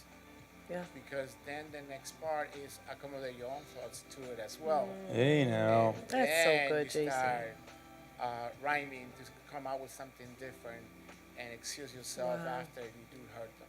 Oh, that's Wow. so good. Can I just? That's I gotta clap actually that one really out. good. I'm sorry because that was so good. Oh, you guys didn't hear? JC, you gotta put it closer. They gotta hear this. Come on, this is important. Say There it you again. go. I'm sorry. Okay, sorry. I No, thought it's it was okay. I close thought they heard too. No, Go you're ahead. good. Okay, Say it so again. it's basically more understanding what they have in their mind. So you gotta hear what they have to say, even if it hurts, if it's plain, if you feel it's dumb at the moment, but at the same time they gotta be able to hear what you have in your heart. Yes. After that, compliment each other, swallow your pride, either okay it, live on. It's a wise man. Yes. That is so No, good. those are really good words, and I think I That's love good- what you said that's about. good advice, guys. Yeah, I think they're in marriage because of that joke we made before that like you get the front row seat to the craziness. Yeah. You have to get ready for that person, because think about it this way: they are not just seeing you once every week when y'all have a date. They're seeing you when you sleep. you shower, you eat everything. Yes. They're going to have an analysis, they're going to have a perspective that you can't deny. So when they say something about you, number one, from the place of concern, not, condemnation, Right. they're going to be like, well, listen, I'm not going to lie, I just feel like I've been kind of bulldozed and you haven't really spoken to me and stuff like that. Don't get mad at that. Right. What you have to realize, see, if let's just say, okay, I see Rafi twice a week for the gym, and then Rafi gives me this lifetime assessment. I'm like, bro, I barely see you. How am I going to take your confidence in that? Right. But when someone is next to you every single day, and they see you, and then when they see you when you don't even think they're looking at you, Yep. when they say something, that you have to be attentive because, one, they're probably opening up their heart to you right now. Yeah. And they want to share some things that you, and then like JC said, then you know what? That happened. I got to swallow that real quick, but then I can also express myself too. Yes. And the moment that dies, it becomes kind of awkward because now no one is speaking truth. There's no transparency, and everyone's kind of hiding what they really feel. And then that's just not a relationship anymore. It's just two roommates that hate each other. Yeah, and So. this ties in with this next one. Marriage is about vulnerability, giving someone the right to hurt you or disappoint you, while simultaneously giving that person the opportunity to bring you tremendous joy and laughter. So you are giving them, you're opening your heart to both the good and the bad. You understand that. So it's understanding that they have the possibility of hurting you, of wounding you. They do. And that's what vulnerability looks like. I think there's levels to that too. Obviously not. I want to make No, sure I know, that I know, we're not talking about where you're saying it. unhealthy, violent, right. nature. What I type of want you thing. guys to understand, and if she said it right, I just want to make sure you guys get it. Yeah. Is that let's just say let's give a very simple kind of cheesy example. Like you love tiramisu, and my man came home with chocolate mousse cake, and you're like, you don't know me. Like they're gonna have some small things that happens in that time to time. Oh, I love roses, but you came with tulips. It's like there's that level, Right. and there's levels of they're gonna also sometimes maybe accidentally hurt you and wound you or offend you. Right. So I don't want you guys thinking like he has the right to smack you yeah. across the face. Like no, like No, right, please. there are things that they're gonna do Don't because hear they're that. getting to know you that may Yes. be involuntary, or maybe sometimes because they're hurt, they might hurt you, and Yes. so just understand that breakdown of that. Yep. So, marriage is a promise, a vow to try the hardest you have ever tried in your life. Marriage is a place for the achievement of personal integrity like no other. Personal integrity, tener integridad, right? To be who you say you are going to be. You made a vow. So Made a vow. now it's okay. So now if you're a man of integrity, you're going to live up to that vow that you just spoke in our marriage vows that day that you married me. Yep. Right? So it is a test of your true integrity like no other. And marriage is the potential for intense, deep, and diverse intimacy. Sexual, emotional, and relational. Yep. So there are many levels to this. Many, many levels. Yeah. I'm going to stop there. But Yeah, I'm going to wrap this up Yeah, tonight certainly. with this pretty cool thing that I got from this book. It kind of goes for both the males and the females. This Yeah. book that we are reading, it does. we have the male version and the female version, but Yeah. it's called A Man of Purpose and Power, and obviously the female is a woman of purpose and power. But I want you guys to either take this down, write them down, and kind of understand them. For the men, our Bible study is going to turn into this very soon, so you have to purchase this book because it's deep. But Dr. Miles Monroe talks about 7 principles of purpose. And when you have 7 principles of purpose, which means why you're created, why you're even here on earth today, they're going to help you understand not just what to do as a man, as a child of God, as a person working and making money, but also as a person courting, dating, and also getting into marriage. And these principles are going to help you out because once you have this established, they're going to help you to stay centered in everything you do. Even when new seasons come, when new times come, you can rely on this. So number 1 out of the 7 is you must know that God is a God of purpose. So everything that you do in your relationship with God comes from purpose. God didn't just slip up, oh my God, I forgot Amy did this thing that had no purpose behind it. No, it came with purpose. Whatever came to your life Whatever is happening, whatever is taking place has purpose because you serve a God of purpose. The second thing is God created everything with purpose. So, raise your hand if you're a creation of God. You're all a creation of God, which means you have a purpose. You were created with a purpose from the God of purpose, which means there's something he wants you to fulfill also in the area in which he created you. Let's give an example. If I want a phone, the phone was created to service, to call, to text, to go on the internet, whatever I want it to do. It's created for that purpose. Okay, so you have to realize that you're God. It's got a purpose. You created everything with purpose. Number 3, not every purpose is known to us because we have lost our understanding of God's original intent for us. Not every purpose is known to us because we have lost our understanding of God's original intent for us. Sometimes you think you're going through life and it's like, why is this happening to me? Or this has to be some crazy thing. The reality is you lost that understanding that God made you and that the things you're going through have purpose behind them. So don't ever allow the devil to tell you this is a condemnation and punishment from God. No, there's a purpose behind it. There's a purpose behind why you're experiencing what you're experiencing today. There's a purpose behind why you have met certain people and where you're going and how you're handling certain things. So don't get maybe annoyed that you haven't understood the purpose, but God maybe right now through your season you're in is helping you re-identify the original intent of his purpose for your life, which takes a lot of dying and takes a lot of understanding from his word and from his spirit. The next thing, I love this one. Make sure you write this down. Number 4, where purpose is not known, abuse is inevitable. Yes. Where purpose is not known, abuse is inevitable, or means it's coming no matter what. It is bound to happen, not a matter of if, it's a matter of when. So if you don't have purpose, you're going to abuse the things around you. If you don't know what you got to do, what happens? You eat 16 plates of cereal, like bowls of cereal every day because you're just hungry. When you take money and you throw it at the wall in the garbage and you say, I want to buy everything that I see. You abuse things, and now the worst part is you abuse now fellow beings. You abuse people. I want to get sex from this person. I want to get money from that. I want to get feelings from this person. I want to get this from this person. Yep. So if you don't have purpose, you take things that God has created and you just start acting like nothing has purpose. Yep. So I do what I want to do, and then my king is my stomach, and whatever happens. But abuse is inevitable.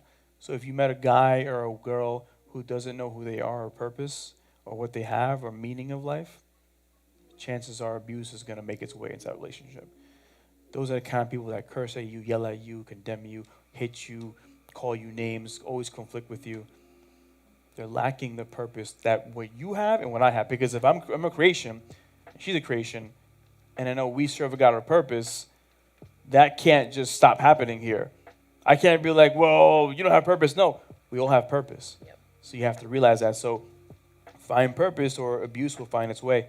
Number 5, to discover the purpose of something, never ask creation, ask the creator. Now, this is a little interesting because you're hearing the creation talk about this. So I want you guys to understand what he means by this is a lot of times we want the in-depth revelation that is exclusively in the throne room of God for your life to be answered by beings, things, reptiles, rocks, people that you've met, card readings, the star, everything you name it. God's like, if you really want to know your purpose, come to me. Come to me and get to know me, because in me, I'm the manufacturer. I'm the person who made your car. If one of you guys went to a person and they built your car from scratch and your car gets into an accident, why would you take it to somewhere else? Oh, well, it's closer. It's more convenient. Maybe that's your problem. You want something that's more convenient. This person talks to me and likes me and pets me on the head and says, everything you do is good. So I take their advice. No, go to the creator, and he'll fix that car up and tell you what happened to the car. You need to go to the manufacturer of your purpose, because that's where you're going to know how to handle things in life. So in this case, again, what it refers to of never asked the creation is don't be worshiping the creation asking for answers. Obviously, we come to each other and we give knowledge and input to each other. But if you really want answers, you take that in prayer and intimacy and you seek that purpose. Number 6, we find our purpose only in the mind of our Maker. In other words, you can't find somebody who wants to categorize himself as an animal or a dog or a non-binary or whatever you want to call it. And you're like, can you tell me who I am in Jesus? In your mind, oh, you're a cat. Oh, you're a table. Oh, you're just a being that appeared out of atoms rubbing together and you just showed up. You were a fish. No, you need to go to the person who conceived you up here. Yes. Because he knows how he made you. And you have to go back to him and say, I don't want to hear versions of what I might be or how I came here. I want to know from you how I was made. Because if you made me fearfully and wonderfully, if you knit me in my mother's womb, if you saw my formless body, why in the heck would I ask anybody else? You have the answers to that. So I need to seek your face in intimacy. By the way, these are also advice to how you're going to seek God in intimacy. Right? So it's not just like, oh, I'm praying because I want a new car. No, pray because you're seeking valuable things in return. And the last one, 7, God's purpose is the key to our fulfillment. Once you know why God put you here, ain't nothing can stop you.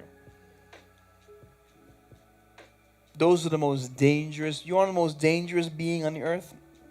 No, it's not a lion. It's not a cheetah. It's not a whale. It's not a shark. It's a person who knows why they're here. Because not even death can stop them. Because they know if I die, my purpose is up. I know what I got to do, and I'm going to do that. Oh, God, you want me to sweep this church for the next 30 years? If that's my purpose, then I'm done. If you want me to do this every single day, listen, Apostle Paul figured it out. And the worst part about Apostle Paul, if you really read what happened in that book, Jesus told him straight up, you're going to suffer for my name. I don't think you know what that means, but you're going to suffer. And he says, if that is why you made me in heaven and released me on earth, then how can I say no to that? That's dangerous. Even the devil hates that. The devil hates when you find your purpose. Because you can't manipulate him. He can't manipulate anymore. He can't say, oh, that's not what you... Mm-mm. You had me in one season, but not anymore, man. Now I know why I'm made. And now I know why I have purpose. And now I know why God wants to use my talents and my gift that he gave to me in the first place. So, it's game on from here at this point. And I think that's what we want to conclude this class with, especially for the women and the men in here, establishing that purpose over your life. David, I want to use you as an example just because of our, how we've been talking, we've been growing. But, I love it. And it's funny because he did say something. I'm going to share this because it was kind of funny, but yet, prophetic. He saw this book and he covered here. He's like, right now I'm just a man. But it's going to be a man of purpose and power soon. He said, in June, you're going to see the next couple of words come up. And that's the reality of embracing who you are. Yeah. Because you're not comfortable, you're not satisfied with just being a man. Mm-hmm. But in this season, that's what you are in becoming the purposeful and powerful man. Yep. And I think we have to realize that because sometimes we're just too in like, no, I'm good. I just need a few tweaks here and there. No, call it what you are. I struggle and I make horrible decisions. I'm impulsive. I'm very emotional. I'm very touchy. Just say the things. Say them. And you start seeing like, wow, like I can actually get healed. What was the thing I say? It was on my Instagram story. My gosh. The first thing I ever posted. Oh, freedom. Freedom is found in surrender. Freedom, you find freedom when the more you surrender. So you find freedom the more you surrender. What are you surrendering to is the question. You're surrendering to the police, the cops, what the pastor says. You're surrendering to the purpose over your life. God doesn't want you walking aimlessly anymore. He wants you to be like, this is secure. And the issue there is some people are saying, God, can you just tell me tomorrow or today so I can do it already? How badly do you want to know that? Because if you want it that badly, trust me, there's some things that we do. Listen, for Christmas, I ain't going to front. For my wife, I shop and I search. I'm like, and listen, I got like fashion eyes too, so I'm like, that's not gonna look good. That's gonna look great on her. Fantastic. Oh, no size, okay. And I look and I look and I look and I look and I make a nice little thing for her because I love the fact that in my searching for what she loves, there's joy brought to my heart. So why do you feel obligated and bored when you read the Word of God? Why do you feel like it's torture or it's just like, oh my God, just give me the revelation? Yet you can make a meal that takes you 3 hours. You can work from 9 to 5 and get that paycheck and you didn't complain to anybody. So it has to get to the point where your joy of searching him is your objective in this season for all my single people in here. Yes, that's good. Make it a joy of searching him. And let me tell you, man, if I know anything about God so far from what he's done in our lives, he knows the right time, just like Adam all the way to myself and Laura and everyone else before and after us who've believed in him. He knows the right time to bring that person into your life. And usually it's when you are not looking. Usually when you're so infatuated with Jesus and you're worshiping, oh, you're so holy. Who's this? Yeah. No, it's okay. You can look. No, I gotta keep worshiping. You're so holy. No, you can look. I was telling, did we talk about the gym today? Yeah, in the gym today, right? I was telling Raph about that, and it's just like, it was hard, man, because, when I met Laura, I told him something that actually got revealed while I was talking to him. We were having our man talks in the sauna, right, Rafi?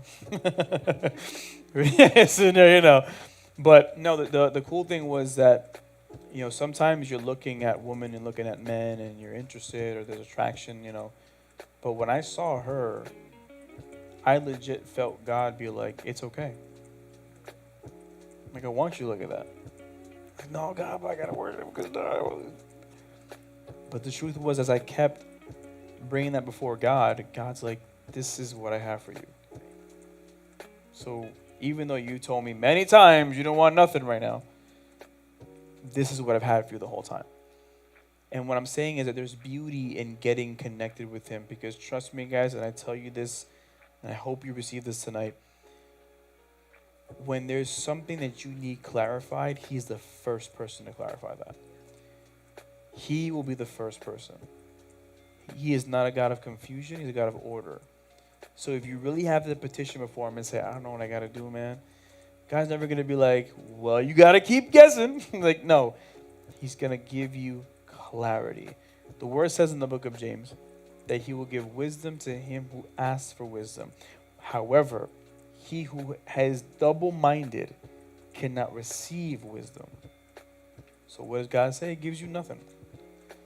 So ask for wisdom. And I love that it says he will give to wisdom and without finding fault or condemning. So he's not going to be like, I don't know about Amy. You ask for wisdom, Amy? You really want it? Toma. No, but I'm not worthy. Yeah, you are. You're with Jesus. You're one with him. That he's your righteousness. So in this whole series, Laura and I want you guys to understand that you're all going to get to know God as you seek him, and then also as you meet and grow with the person that you're going to one day call husband or wife. But the only thing you need to worry about in this season is my self-awareness, dealing with my insecurities, generational curses, my inner struggles, and keep going, keep ministering before the Lord. Sing to him. Look for, guys, there's beauty in singleness, man. Listen, half of y'all in this room got keys to the church. Come here and start worshiping. That's what I did. Listen, can I give you an example? I used to come here and do that. Yep. I used to be like, yo, mom, dad, I'm going to be in the church for the next 3 hours. Right. And you'd be like, okay, Bobby. And then I come here and then I'm worshiping. And honestly, I'm not going to even lie to you. I had no intention. There was no I even blatant. It was just like, I just want to do this right now. Mm-hmm. So I'm telling you, there's ways for you to intentionally use your time. So whether you're in your car, whether you're at your house, whether you're at work, guys, make God everything, man. And trust me, if there's anyone in this universe or this earth or anywhere that's rooting for you too, is Laura and I. We're rooting for you guys. We want you guys to be blessed. We want you guys to be prosperous. We want you guys to be one day, if we have to groom you in here or send you off to build a church in wherever you got to go, we want to be the first ones to bless you guys.